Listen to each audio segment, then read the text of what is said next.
Long ago, beneath skies stretched wide and cold, there existed a place where winter was not merely a season, but a trial of human endurance. Picture yourself standing at the edge of vast prairies, where frozen winds carved through the silence, and the night stretched endlessly before those who dared to call this wilderness home. This is the story of how people slept through the brutal winters of the Wild West, a tale woven from patience, ingenuity, and quiet determination. The air was sharp, biting at exposed skin, turning breath into clouds of mist that hung for just a moment before vanishing. Snow settled slowly across endless fields, broken only by the occasional groan of timber structures and the restless stirring of animals huddled against the cold. Imagine what it meant to seek rest in such a place, where survival depended not on wealth or comfort, but on the simple ability to make it through the night without freezing.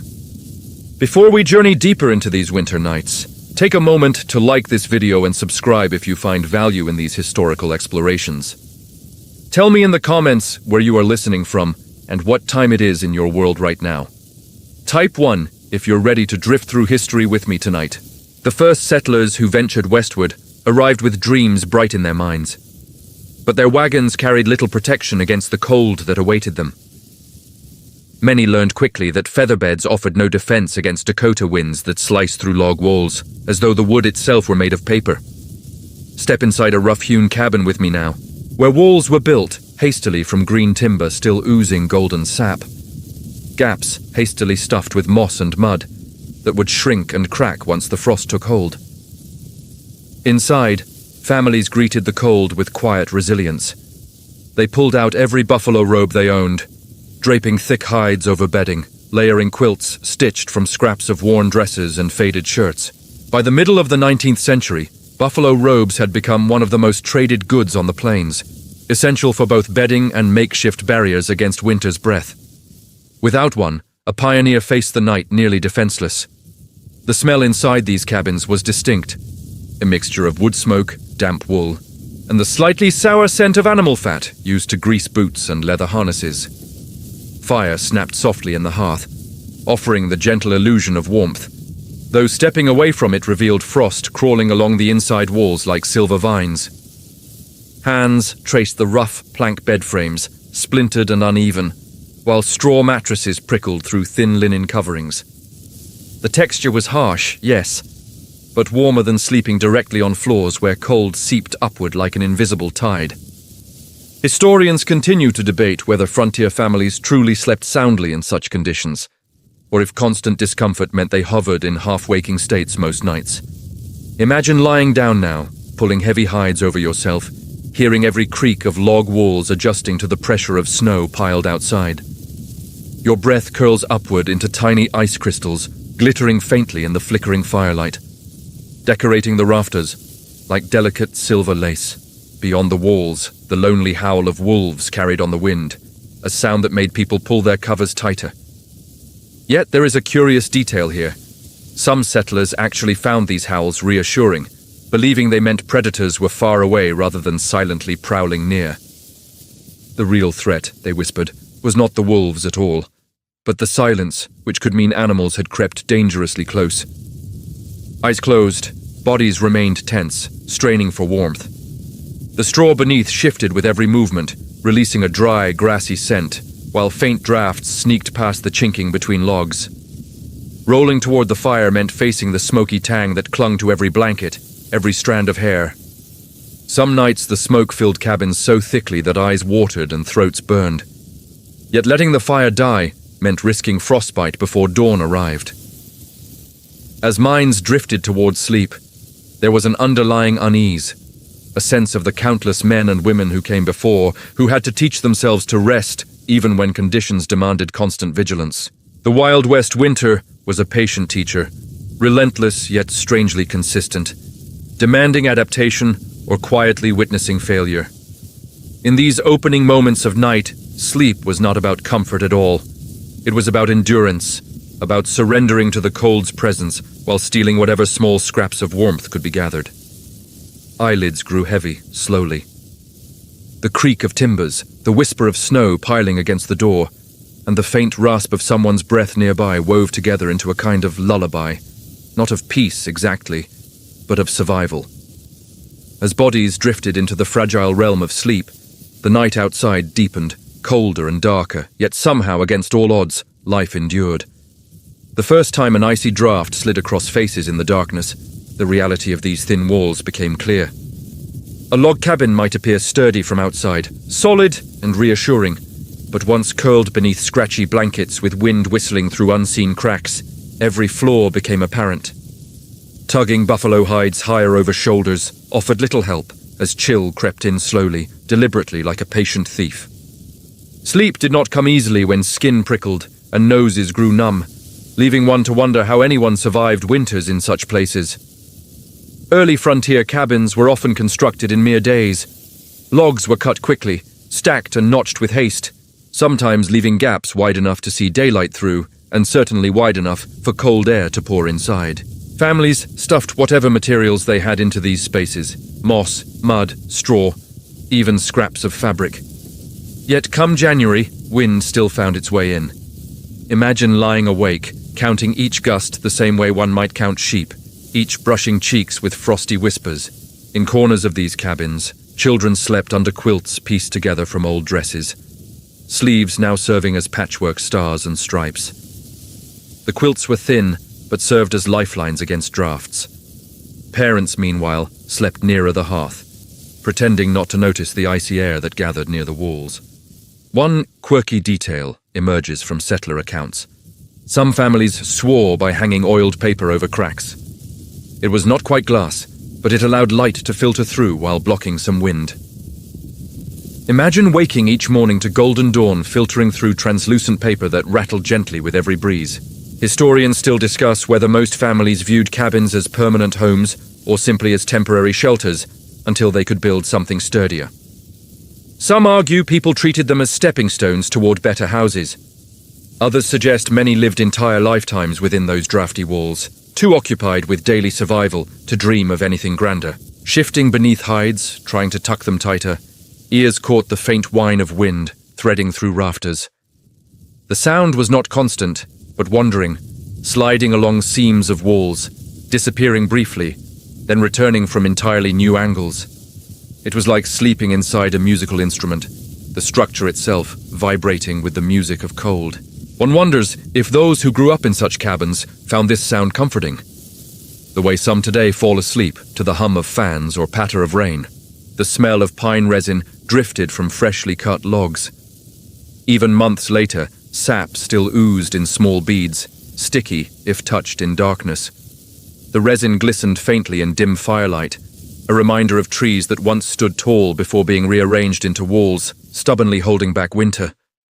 Brushing fingers against walls meant feeling rough bark still clinging in patches. This was no polished house, but a forest rearranged, holding back the season through sheer determination.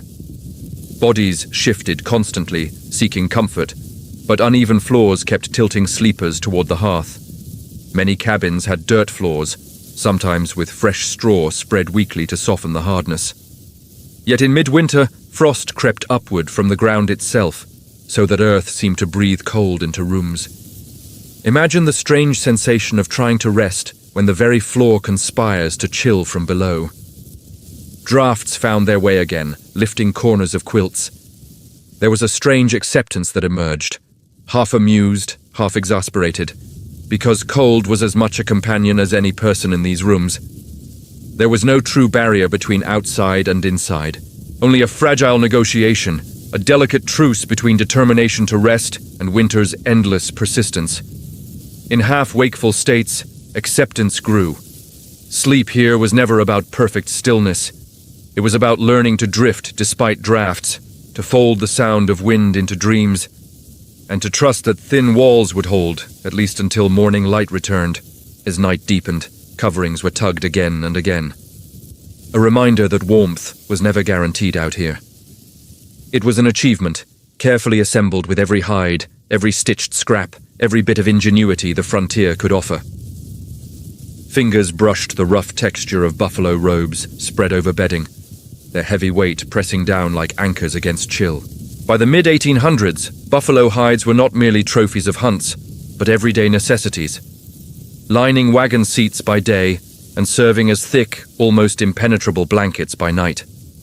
Without them, settlers faced winter with far less protection than even their native neighbors possessed. Breathing in the mingled scents of tanned leather and wool, each earthy and pungent, hinted at how recently these items were part of living creatures.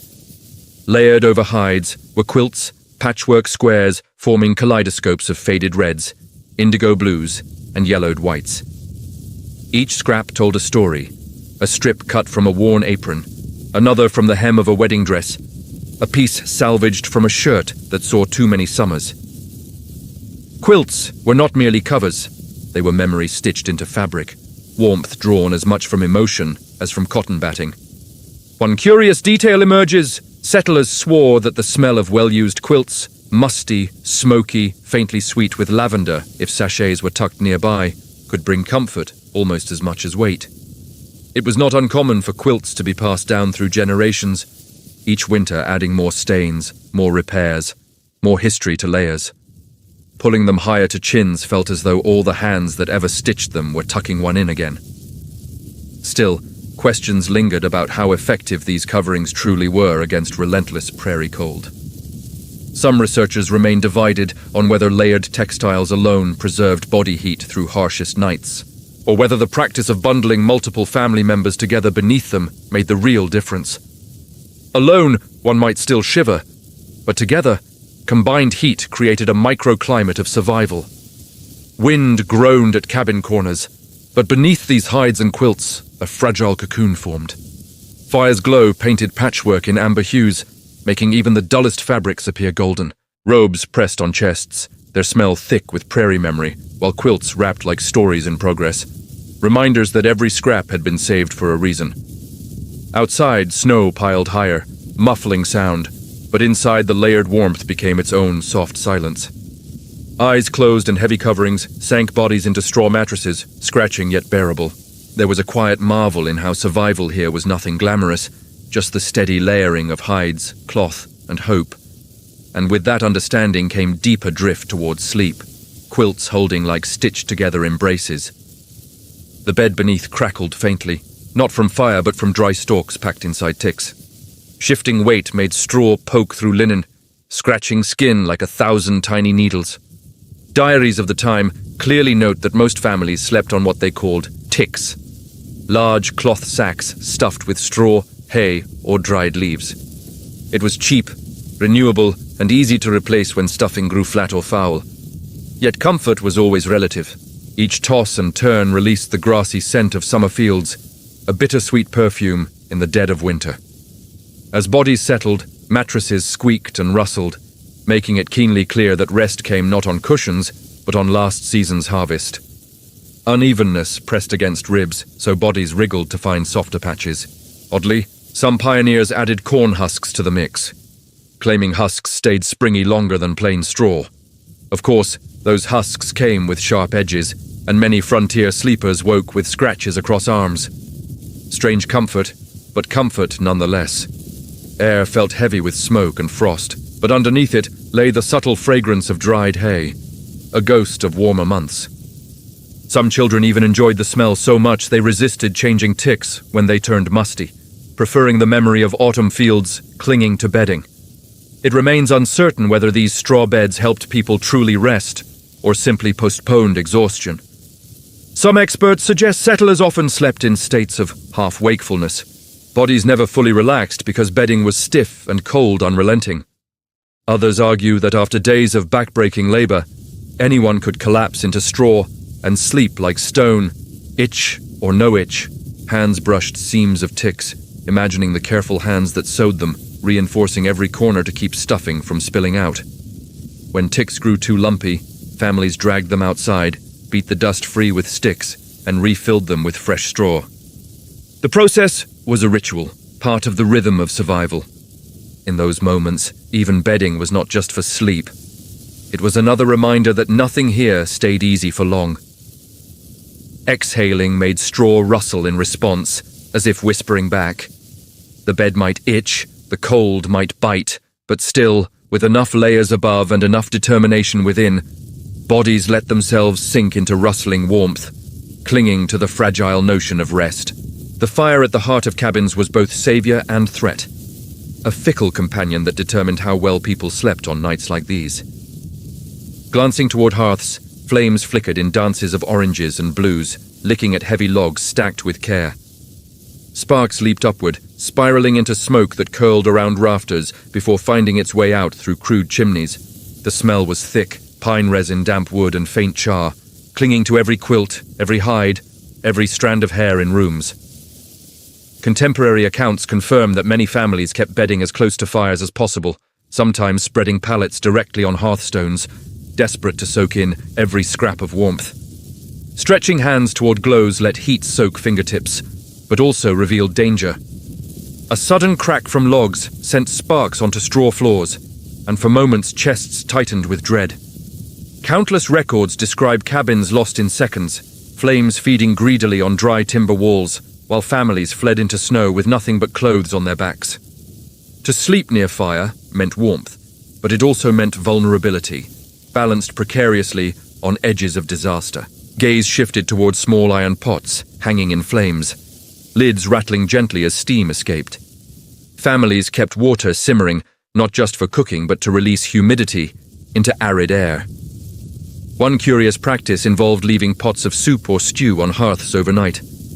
Not only did this prevent liquids from freezing solid, it also offered ready meals for anyone who woke shivering in the middle of night.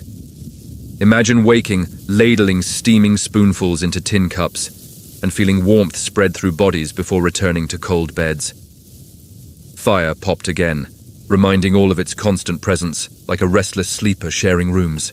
Some settlers trusted it too much, letting flames roar while they drifted off, only to wake in cabins, choking with smoke. Others, more cautious, kept fires small and steady, tending them with care of nurses at sickbeds. There is no clear consensus on whether most families actually managed restful nights beside hearths, or if the need to rise, feed flames, and monitor for danger meant sleep was forever fractured. Fire was both comforter and tyrant, granting rest at the cost of vigilance. Children lay closest, tiny hands stretched toward heat, cheeks flushed with its glow. Their dreams seemed easier, soft sighs rising above crackles, small bodies curled like kittens before warmth. Parents hovered between them and fire, shields of flesh and bone in case sparks leaped too close. For adults, rest was never pure. Minds ticked in rhythm with flames. How many logs remained? Would wind shift and send smoke back down chimneys? What if fire died before dawn? Closing eyes meant trying to imagine silence without fire. Would anyone dare? In some cabins, hearths doubled as beds. People piled furs on hearthstones after cooking was done, lying practically in embers' glow. It was not uncommon for stray cinders to burn blankets or singe hair, and still the lure of warmth outweighed risk. Oddly enough, some frontier humorists joked that a few burn marks on quilts simply meant one was doing winter right. Leaning closer, heat kissed faces until skin tingled. The smell intensified, a mingling of soot and singed wool, not pleasant but oddly reassuring. Ears caught the quiet sigh of fire, a rhythm of inhale and exhale as logs collapsed into glowing embers. It became a lullaby of sorts, hypnotic in its constancy. Still, sleep by hearths was rarely deep. Fire demanded attention, waking people with each pop, each gust that sent smoke swirling. Families often took turns, one member stirring every few hours to feed blazes. Exhaustion was constant, yet the ritual ensured survival. Without fire, cabins would quickly descend into iceboxes, breath frosting on walls, straw bedding stiffening into frozen mats. As nights wore on, lying on sides facing flames, shadows flickered against walls, stretching long and skeletal across rough logs. They rose and fell like ghostly figures, companions summoned by fire's dance. For some, these shapes brought unease. For others, they were familiar company, evening entertainment in a land without theaters. Children sometimes whispered that shadows were protective spirits, keeping watch through cold. Whether comfort or dread, fire shaped not just bodies' rest, but minds' wandering. The smell of smoke lingered in hair, tickling nostrils each time heads turned. Many settlers awoke with blackened faces, coughing through mornings, eyes red from irritation. Yet they accepted it as the price of warmth. Coughing softly, imagining soot settling in lungs, one wonders how many lives it shortened quietly over years of winters. By midnight, fire waned, collapsing into beds of glowing embers. Their light was softer now, pulsing like heartbeats in darkness. Stretching hands once more toward them, feeling fading warmth, families stirred, someone rose, added logs, sparks leaped again and rhythms continued. Caught between sleep and waking, fire forever demanding, forever sustaining. Fire was not gentle, not entirely. But in this place, in this brutal winter, it was the closest thing to a companion that never left. Breathing deeply, letting warmth sink into bones, accepting that every frontier sleeper carried secret pacts with flames, trusting them enough to rest, fearing them enough to wake, and hoping that morning came before the last ember faded. Shifting slightly in straw ticks, buffalo robes slipped from shoulders, and instantly cold sneaked in, sharp as knives. Tucking them back quickly, glancing around cabins, every corner was occupied. Bodies curled, layered, huddled, because here warmth was a collective affair. Contemporary observers often remarked that no one slept alone on the frontier unless forced. The logic was simple.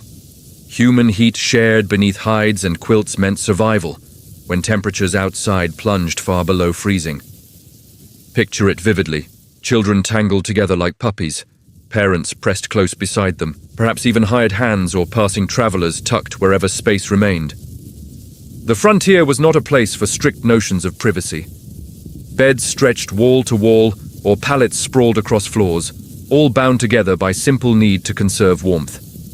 In this arrangement, breathing not just one's own air, but everyone else's, cabins thick with moisture, nostrils frosting with each collective exhale. One curious recollection comes from a settler woman who noted that guests were often tucked into beds without ceremony, sometimes sliding under covers already shared by half a dozen others. For modern minds it may sound unthinkable, yet for them the strangeness lay in not sharing. Even strangers on stagecoaches or in way stations sometimes doubled up on narrow bunks, shrugging at awkwardness because frostbite was a far greater foe than modesty. Experts continue to disagree over whether this closeness fostered more harmony or more friction among frontier families. Some suggest that enforced intimacy strengthened bonds, knitting families into resilient units. Others argue it bred resentment, irritability, and exhaustion, too many limbs tangling, too many coughs echoing through nights. Likely both were true, depending on families and nights. Stretching arms, brushing against warmth of another sleeper, the sensation was startling at first. Heat of another body, faint rhythm of breath, but then it became oddly soothing. The weight of someone beside anchored cold away from sides, as if together pockets of resistance were created against winter's assault. There was a rhythm to these shared nights. A child squirmed, kicking blankets loose, and instantly a parent tugged them back. Someone snored heavily, shaking stillness, until a sharp elbow restored quiet. A baby fussed, was hushed with lullabies, then drifted back into fragile peace. All of this happened beneath patchwork canopies of hides and quilts, an orchestra of small sounds rising and falling in tandem with fire's crackle. Oddly enough, some families found comfort in arranging themselves like spokes on wheels, heads together near fires, feet radiating outward. This way, warmth pooled at centers, and everyone shared equally in glows. Others preferred long rows, with strongest bodies flanking edges to shield frailer ones in middles. Children were nearly always placed at warmest points, tucked between parents or layered under extra quilts. The smells of rooms were intimate too, sweat mingling with smoke, wool damp from melting frost, faint tang of unwashed clothes. In summer, such closeness might feel suffocating, but in winter, mingled odors became secondary to survival. Breathing them in without judgment, each scent reminding that one was not alone in icy wilderness. Historians have long debated how much the culture of bed sharing influenced social norms in the West. Was it simply pragmatic response to harsh winters, or did it subtly shape ideas of community and trust? After all, to share beds was to entrust safety, vulnerability to another. And though the practice gradually faded with improved housing and heating, echoes linger in oral histories that described those winters less as isolating hardship, and more as times when closeness itself was the only shield. Imagine for a moment the sensation of drifting off in such company. Backs pressed against one body, knees touching another, no longer distinguishing where one ended and companions began. Heat flowed freely, blankets grew heavy, and minds released constant vigilance that cold demands. In webs of bodies, discovering not luxury, but collective surrender to sleep. And yet, not all memories of shared sleeping were tender. Some diarists admitted frustration, itching from straw ticks, elbows in ribs, whispers and coughs that shattered any chance at deep rest. Quarrels erupted over space, blankets, even snoring of single family members. But as one settler wrote dryly, "I would rather be annoyed in warmth than frozen in silence." His nights lengthened, realizing that what seemed suffocating at first became strangely reassuring. To hear steady breathing of others, to know one was not facing winter's cruelty alone, this too became part of frontier lullabies. Sleep was no longer individual act. It was shared endeavor, stitched together as carefully as patchwork quilts that covered all. So allowing bodies to melt into warmth, ignoring occasional kicks or elbows, accepting closeness as part of rhythm of survival. Outside, wind clawed at cabin walls, but here inside, beneath shared covers, humanity itself became the hearth, holding night at bay until morning. Waking for a moment, startled by faint shimmer above heads. At first, thinking it was dust catching firelight, but then realizing it was frost, clinging delicately to rafters like lace. Every exhalation released floated upward, condensed in freezing air, and crystallized into glittering patterns. Diaries from the era frequently mention waking to ceilings painted with ice, as though cabins had grown their own winter decorations overnight. It looked enchanting, but of course, it was symptom of just how cold nights truly were. Breathing out deliberately, watching breath curl into dim space, then sparkle as it froze. The effect was oddly mesmerizing. Imagine trying to drift to sleep, knowing that even body's warmest sighs could not resist the grip of winter. Air itself became a reminder that cabins were no fortresses, merely pauses between wilderness outside and chill inside. There was something unsettling about frost forming indoors. A curious observation left by a trapper describes waking with blanket frozen to wall, fused by condensation of his own breath. Others joked that it was possible to snow indoors if too many people slept in crowded cabins, and indeed, on most frigid nights, moisture sometimes fell back down as fine sprinkles, as though rooms themselves were caught in private storms. Specialists remain divided on whether these frozen rafters posed real health risks. Some argue that constant dampness bred illness from pneumonia to rheumatism, weakening already exhausted settlers. Others believe air was too dry overall, and that frost was little more than cosmetic nuisance, melting quietly once fires grew strong again. Perhaps it was both, beauty overhead masking dangers of cold that seeped invisibly into lungs and joints, pulling quilts tighter around shoulders, listening to faint creak of timbers as cold deepened. Above, frost twinkled in rhythm with fire's flicker, strange imitation of stars. The effect was beautiful, almost peaceful, yet knowing it meant rooms were freezing. Breath came out in soft plumes, drifting upward to join growing constellations on beams. One surprising trick some families used was hanging extra sheets or canvas beneath rafters, creating kinds of false ceilings that caught frost before it could fall on sleepers. Imagine waking without dusting of ice in hair, thanks to makeshift canopies strung from nails and ropes. It was not elegant, but on frontier, elegance had no place, only practicality. Ears caught faint drips of melting. Warmer drafts from hearths reached frost, loosening it, sending tiny droplets down onto bedding below. Flinching at cold kiss of water on cheeks, then laughing softly at absurdity. To be roused by indoor icicles was memory few outside this world would ever know. Rafters creaked again, settling under weight of snow piled thick on roofs. Each groan made one wonder if whole structures would give way. Settlers sometimes rose at dawn to shovel roofs bare, knowing that too much snow might crush cabins. The frozen lace above was only delicate surface of far heavier burden pressing down. Still, there was strange comfort in frost. In dim firelight it glimmered like silver, turning rough cabins into kinds of cathedrals.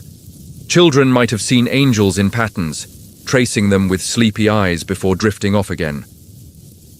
Perhaps that was how minds survived such conditions, by finding beauty even in breath turned brittle and frozen, curling closer beneath hides, aware that every inhalation and exhalation would keep building icy ceilings, and realizing that here, even the act of breathing left marks, proof of endurance against cold.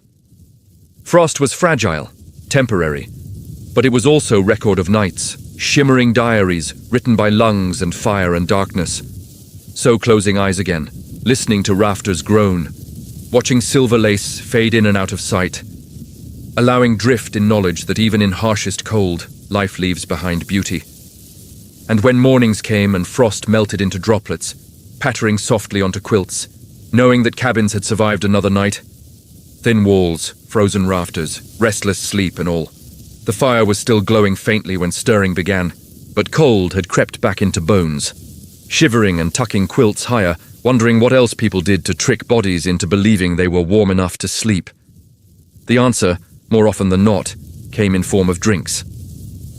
It is well documented that whiskey, brandy, or any hard liquor was common nightcap on frontier. Settlers believed swigs before bed would warm blood, chasing away night chill. Picture lifting tin cups, liquid burning down throats, spreading heat outward for just a few minutes, illusions of comfort as fleeting as sparks in hearths. The warmth was deceptive, though. What is known now that they did not know then, alcohol dilates blood vessels, making people feel warm while bodies actually lost heat faster. Still, it is easy to understand why it became ritual. After days of cutting wood, tending livestock, and battling snow, that fiery taste was less about medicine and more about relief. Bottles passed from hand to hand were not just physical aids. They were reminders of shared humanity, small rebellions against cold. Strangely enough, some settlers even gave small doses to children. One mother wrote in diary that sip of whiskey settled child to sleep quicker than rocking. The practice might horrify today, but in those nights when frost-rimmed windows and firewood was scarce, desperation blurred lines between remedy and risk. Not everyone agreed on wisdom of spirits. Some church leaders scolded reliance on alcohol, urging families to seek warmth in prayer rather than bottles. Others believed in moderation, suggesting that hot cider or mulled wine offered comfort without harsh bite of whiskey. In boarding houses, coffee sometimes replaced stronger drink, bitter, bracing brew that kept boarders awake longer, but was thought to guard against chills. There is no clear consensus among historians about just how widespread nightly drinking was, but it undeniably shaped rhythms of sleep in many cabins and outposts. Imagine cradling steaming mugs of something warm, perhaps not whiskey but milk or broth heated over coals. Steam curled upward, softening sharpness of cabin air, moistening throats raw from smoke. Even the act of sipping slowly, savoring warmth on lips, helped lull minds toward rest. This small ritual of drinking before bed, whatever the liquid, became as important as quilts or buffalo hides, part of nightly preparation for enduring dark. A curious footnote appears in some accounts. Frontier folks sometimes added strange ingredients to nightcaps. Herbs gathered in summer, mint, sage, or even spruce needles, were steeped in hot water for teas meant to calm bodies and soothe digestion. One settler swore by adding bear grease to hot milk, claiming it lined stomachs with warmth. Whether effective or not, these concoctions reveal endless experimentation of people fighting to outwit cold. Fire crackled and bottles or kettles passed around rooms. Each sip was pause, sigh of relief. Few moments when cold seemed distant. Perhaps laughter erupted, low, tired chuckles echoing off log walls. Perhaps arguments broke out, tempers sharpened by drink and fatigue. Alcohol had that dual nature, offering fleeting comfort, but sometimes sowing discord. Families knew both sides of its power. Closing eyes and pretending to taste sharp tang on tongues. For moments, it felt real, warmth spreading, dizziness nudging closer to sleep. Understanding why so many turned to these nightcaps, not out of ignorance, but out of need. When every breath was frosty, when even beds felt like straw in iceboxes, burning sips in throats were more than indulgence. They were ritual, survival, ways to coax bodies into surrendering to rest. settling deeper under covers, half dreaming of kettles and mugs, of whiskey shared and fires tended, of laughter rising above howling wind. Sleep stole over, not because warm enough, but because convinced that warmth existed. And in this land of brutal winters, sometimes belief itself was strongest medicine. Cups were empty, warmth of last sips already fading, and realizing that not every night was confined to beds. Sometimes sleep was interrupted by steady calls of duty. Out here, life did not pause because snow fell or nights deepened. Animals in barns still needed checking, fires needed tending, and water needed hauling. Contemporary diaries are filled with weary notes of rising in darkness to fetch wood or look in on livestock. Sleep on frontier was more patchwork of stolen hours than uninterrupted stretch. Imagine pulling on stiff boots, leather frozen into awkward shapes by cold. Breath plumed in front, visible even inside cabins. Lanterns hissed faintly as they were lit, filling rooms with smell of oil and smoke. Tugging cloaks around shoulders, gritting teeth, stepping into snow. The shock was immediate, air like needles against cheeks, silence so complete that blood could be heard in ears. Sky was sheet of dark velvet, pierced with stars that blazed like frozen sparks. It is well recorded that livestock often meant difference between life and starvation, so families never risked leaving them unattended. Horses, cattle, or sheep had to be fed and watered, even at midnight. Small children might be sent to carry buckets, their tiny bodies swallowed in layers of wool, trudging behind parents. And if water troughs froze solid, someone had to break ice. Bare hands stinging in frigid air, feeling ache in knuckles just imagining it. One curious custom among some settlers was to bring smaller animals indoors during coldest nights. Chickens clucked from corners of cabins, piglets squealed near hearths, and goats bleated softly in shadows. It may sound chaotic, but their warmth contributed to households' own survival. Children sometimes treated these nights like games, drifting to sleep with hens perched near straw ticks. Still, historians debate how much rest was truly possible when nightly chores intruded. Some argue that these midnight interruptions fractured sleep into two distinct phases, what later scholars called first sleep and second sleep. Others doubt whether frontier families had luxury of consistent patterns at all, suggesting that exhaustion dictated when and how they rested, regardless of theories. What is certain is that people rarely lay still for long without someone rising to tend to something. Picture trudging through knee-deep snow, lantern swinging, shadows stretching across white drifts. Each step crunched loudly, reminder of being utterly alone in frozen expanse. Barns loomed like dark giants, doors stiff with frost. Inside, air was warmer, thick with smell of hay, manure, and steaming breath. Animals stirred, lowing or snorting in recognition, scattering feed, breaking ice from water buckets, stroking horse's nose as it exhaled mist into palms. For a few moments, forgetting own discomfort in rhythm of care. Then came the return. The walk back felt longer, bodies heavier, fatigue pressing down like second quilts. Lanterns sputtered, boots slipped on patches of ice, and thought of crawling back under covers became only motivation. When finally pushing through cabin doors, blast of smoky heat was both relief and assault. Skin prickled as sensation returned, shedding frozen layers to rejoin clusters of sleepers. Oddly, some families treated these midnight chores as almost meditative. A father once wrote that his quiet walks to barns were only moments of peace in days, when stars felt close enough to touch, and silence gave space for thought. Others, less romantic, recorded only exhaustion, rising thrice in night for wood and stock, feeling half dead come morning. Both perspectives tell same truth. Sleep was never simple here. Back beneath quilts, bodies still tingling from cold, sinking into straw that creaked like dry bones.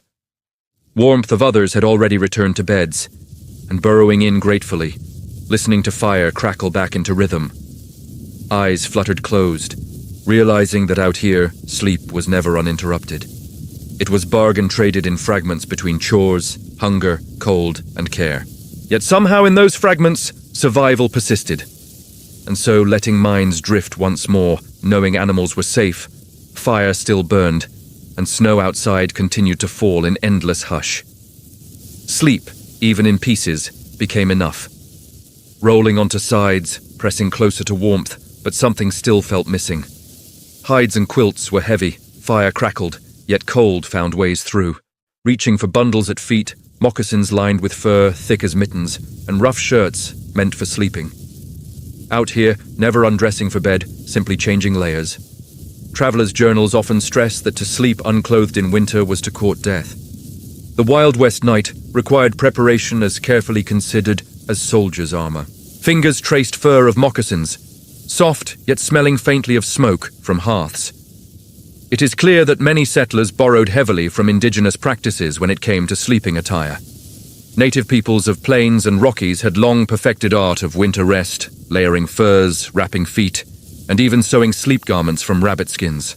European newcomers used to linen nightshirts quickly realized those thin fabrics were useless here. It is well recorded that settlers began copying native winter dress, buckskin leggings, deerskin mittens, and layered moccasins, adapting them for their own nights. One curious memory left by Trapper described stuffing grass inside moccasins before bed, claiming it insulated better than socks. Children too often slept with shoes on, tucking feet into straw ticks without complaint. To modern ears it sounds uncomfortable, but to them comfort of warmth outweighed itch of grass or stiffness of leather. Specialists remain divided over how much settlers truly integrated indigenous sleeping customs into own routines.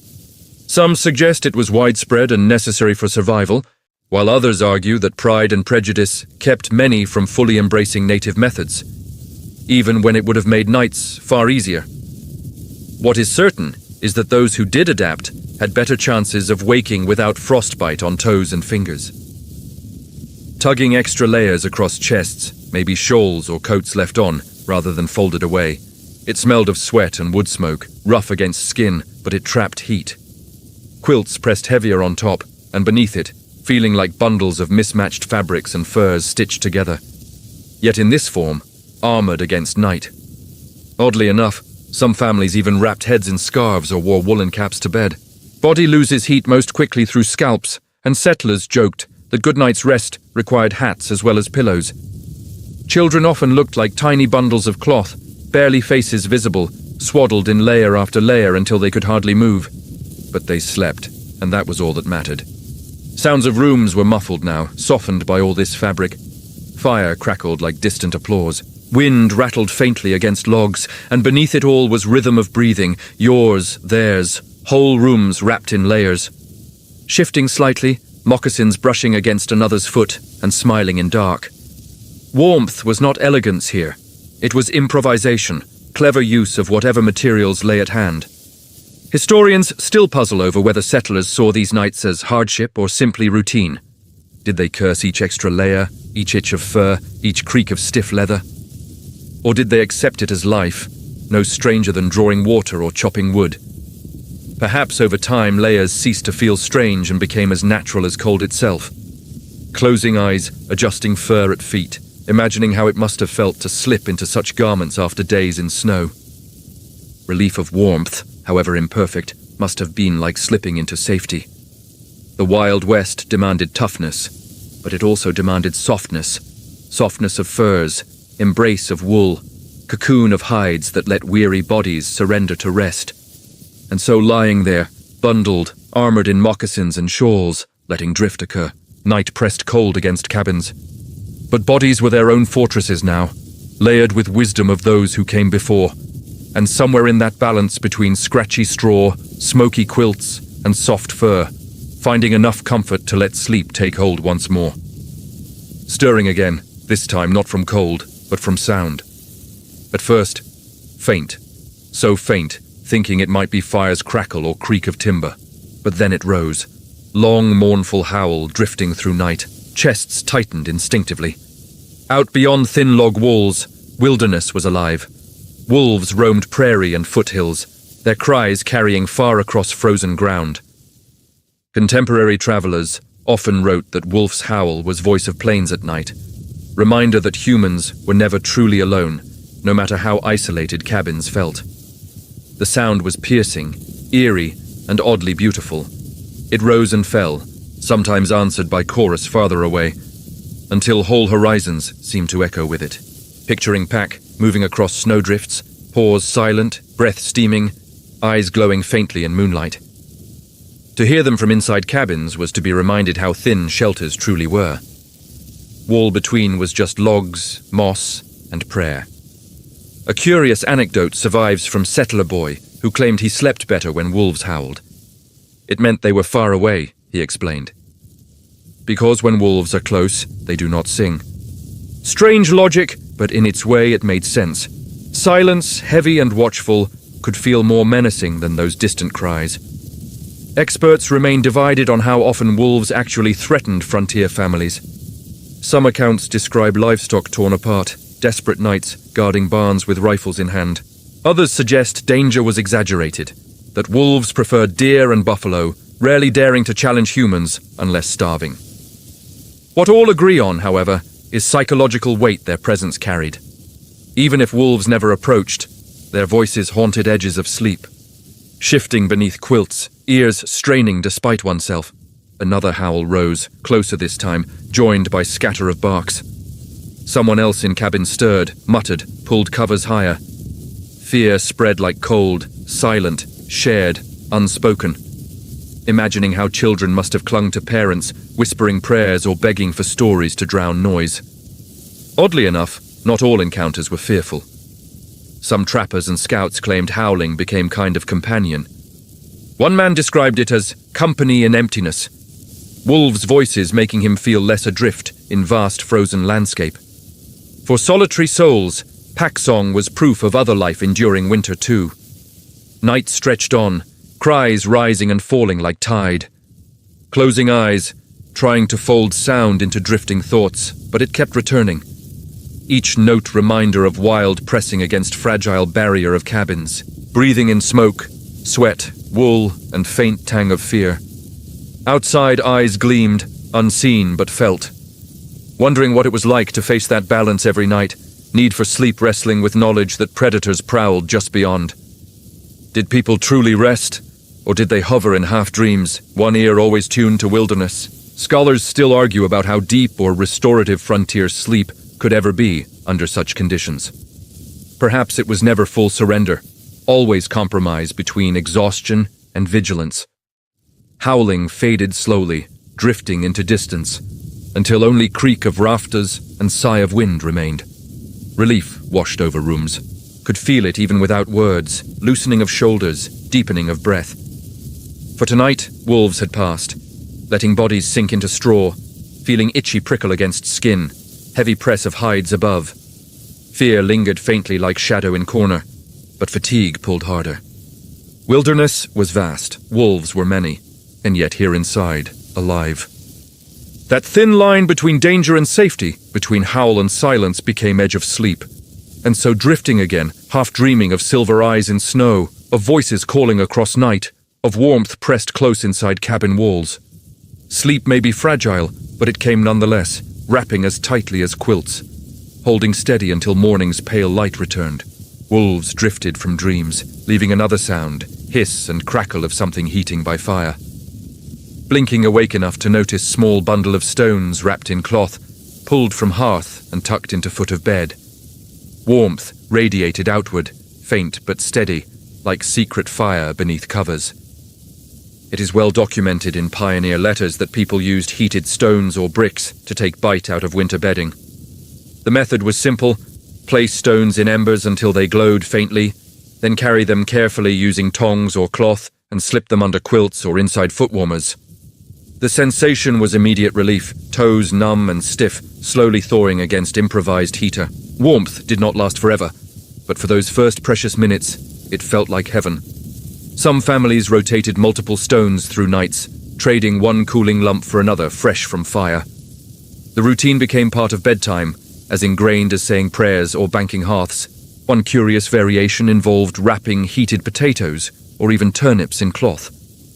Not only did they serve as makeshift bed warmers, but in mornings they could be eaten for breakfast, slightly smoky but still edible. Children sometimes delighted in double duty, sleeping with supper, as one diary joked. Others used flat irons, same heavy tools meant for pressing clothes, placed inside wooden foot warmers and slid beneath blankets. The danger, of course, was always burns. Too hot stone or poorly wrapped brick could scorch quilt or leave blister.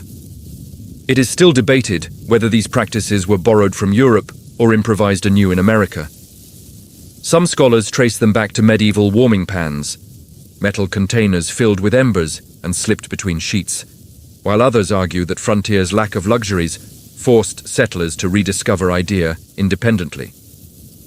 Either way, principle was same: pocket of heat against immensity of cold. Feeling texture of stone through cloth, rough and heavy against ankle.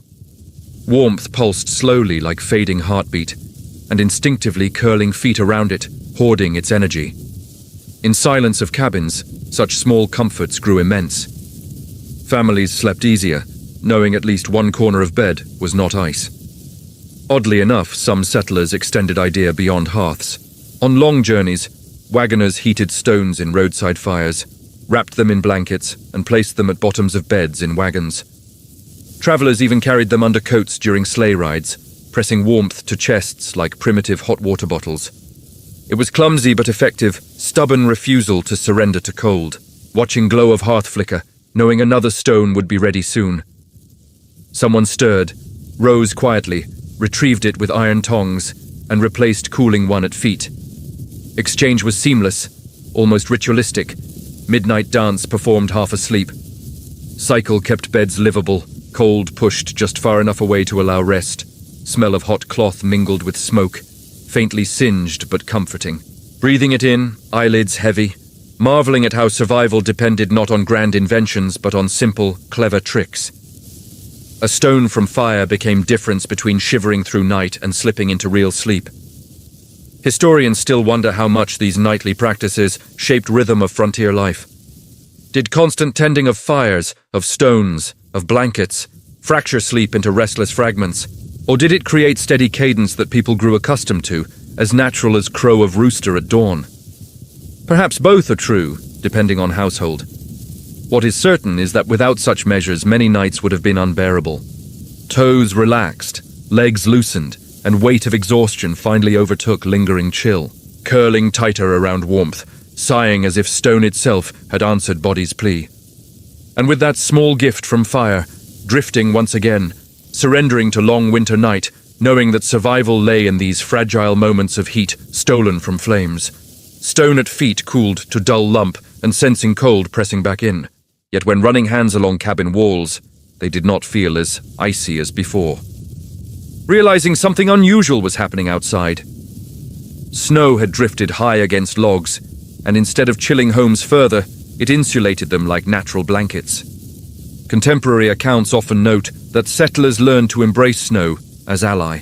Packed tightly around cabins, it sealed cracks, softened howling winds, and muffled groaning timbers until whole structures felt cocooned in silence. Palms rested against rough timber, imagining how this insulation worked. Snow, full of trapped air, held heat more than bare wood or open air. It is well documented that sword houses dug into earth and topped with thick layers of turf stayed warmer in winter than draftiest log cabins. Many frontier families reported that snow clung to these sod roofs, forming second layers of insulation that turned them into snug earthen dens. From outside, they resembled lumps of ground covered in frost, but inside they pulsed with heat of fire and bodies. One curious story tells of family waking after storm to find entire cabin buried, door sealed, shut by drifts. At first it felt like trap, but soon they realized snow created uncanny stillness, wind completely cut off, interior warmer than they had felt all season. They tunneled out for light and air, but admitted burial saved them from frostbite. Children sometimes delighted in it, calling homes snow forts, pretending wilderness had transformed into giant playground. Experts continue to discuss whether sod homes or log cabins offered better defense against winter. Some argue that sod, though warmer, bred dampness and pests, while others insist that logs, if properly chinked and sealed, lasted longer and resisted collapse. Debate underscores how settlers constantly weighed one imperfection against another, making do with whichever flaws they could endure. For many, ultimate insulation was simply abundance, piling on whatever nature provided, whether mud, turf, or snow itself. Leaning back against wall and listening, usual whistle of wind through cracks was quieter, almost gone.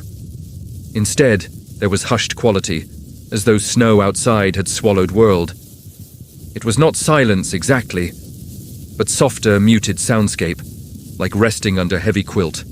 Snow pressed close, and cabins became burrows, dens carved against endless winter. Oddly enough, some families deliberately shoveled snow up against walls, piling drifts as high as possible to help block drafts. Practice may sound backward, but anyone who has stepped into igloo knows how snow can trap warmth. Farmers even did same for barns, protecting animals with walls of frozen air. Survival meant knowing that not everything cold was enemy. Scent inside cabins shifted as well. Without wind dragging smoke back down chimneys, air grew clearer, softer. Breathing more easily, chests relaxing for first time in nights. Logs still creaked, but less urgently, as though relieved by extra support. Above, frost glittered faintly on rafters, shimmering like hidden constellations. Historians sometimes muse that these buried cabins and sod houses blurred line between human shelter and natural world. Were families truly separate from wilderness, or simply borrowing its structures, earth, snow, grass, to build fragile havens? Question lingers as closing eyes and imagining cabins hidden beneath white drifts, invisible to wolves and wind alike, secret pockets of warmth in vast frozen plains. Bodies sank deeper into straw ticks, hides pressing down, air gentler now that snow walls surrounded. It felt like resting inside shells, quiet refuges carved not by choice, but by necessity. Wild West winter may be brutal, but even here, nature offered strange mercies. And as drifting towards sleep again, understanding that survival was not always about fighting elements. Sometimes it was about letting them enfold, waking to ache in joints, deep and dull, kind of pain that made every movement feel twice as heavy. It was not just fatigue, it was slow toll of cold on body. Settlers wrote often about winter illnesses, and they were not just tales of frostbitten fingers or noses blackened by wind. It is well documented that rheumatism, chilblains, and chest infections were constant companions, gnawing at people who had no way to keep cabins warm through nights. To sleep in such conditions was not merely uncomfortable, it sometimes meant waking weaker than before. Shifting in straw ticks, sharp sting ran up toes. Frostbite crept easily into extremities, especially when blankets slipped or fires burned too low. One woman recalled waking with hair frozen to wall where damp breath had iced overnight. Another described child's feet, blistered after night too near drafty door. These were not accidents, they were routine hazards of winter life. Curious detail surfaces in frontier remedies. Some settlers rubbed goose grease or bear fat into skin before bed, believing thick layer would insulate them from cold and ward off frostbite. Children went to sleep smelling of smoke and animal fat, sticky beneath quilts, parents praying it would be enough. Method may sound odd, yet many swore it worked. Even today, anthropologists note how similar techniques were used by Arctic peoples, proving desperation often leads to shared invention across cultures. Scholars continue to debate whether poor sleep itself worsened health, or if illnesses came first and fractured rest later. Did cold cause sleepless nights, leaving bodies vulnerable? Or did exhaustion from broken sleep open door to pneumonia and fevers? Cause and effect remain uncertain, but pattern is clear. Winter weakened even hardiest pioneers, and many never fully recovered from what seemed at first simple chill. Imagine lying beneath quilts, heavy with frost, breath wheezing, each cough shaking fragile warmth built. In darkness, sound of hacking coughs was common. Children, elders, even strongest men reduced to gasping through smoke-thick air. Some diaries describe entire households awake at once, tending sick while fire sputtered, night dragging on endlessly. Oddly, there were also cures that blurred line between medicine and superstition. Settlers sometimes tucked onions into socks to draw out fevers, or placed garlic under pillows as protection against chills. Warm stones were not just for feet. They were pressed against chests to ease bronchitis, or held against bellies to soothe cramps. Whether these treatments worked or not, they offered comfort. And perhaps that mattered most. Shifting again, stretching stiff arms beneath hides. Ache lingered, but in quiet of cabins, noticing how bodies adapted. Sleep, though broken and restless, still came. Minds learned to ignore discomfort, or at least to carry it into dreams. One frontier doctor noted that his patients slept through pain as through wind, constant but tolerable. Perhaps it was kind of numbness, both physical and mental, that allowed survival. Fire size low, room colder now. Someone stirred, coughing in corner, then settled again with groan. Sound reminded how thin line was between enduring winter and succumbing to it. There were no antibiotics, no modern heating, no real relief, only quilts, grease, herbs, and stubborn will to see morning. Closing eyes, ache dull but manageable, thinking about how many nights on frontier ended this way. Bodies sore, lungs raw, minds weary, and yet they endured. Illness was part of season, as inevitable as snow, and though it marked them with pain, it also taught resilience. And so, sinking back into straw, sighing with weight of body, letting ache become background noise. May not wake stronger, but would wake, and on frontier, that alone was victory. Coughing corner faded, replaced by another sound, soft scrape of iron against wood. Someone had risen from quilts, padding toward hearth, stirring fire.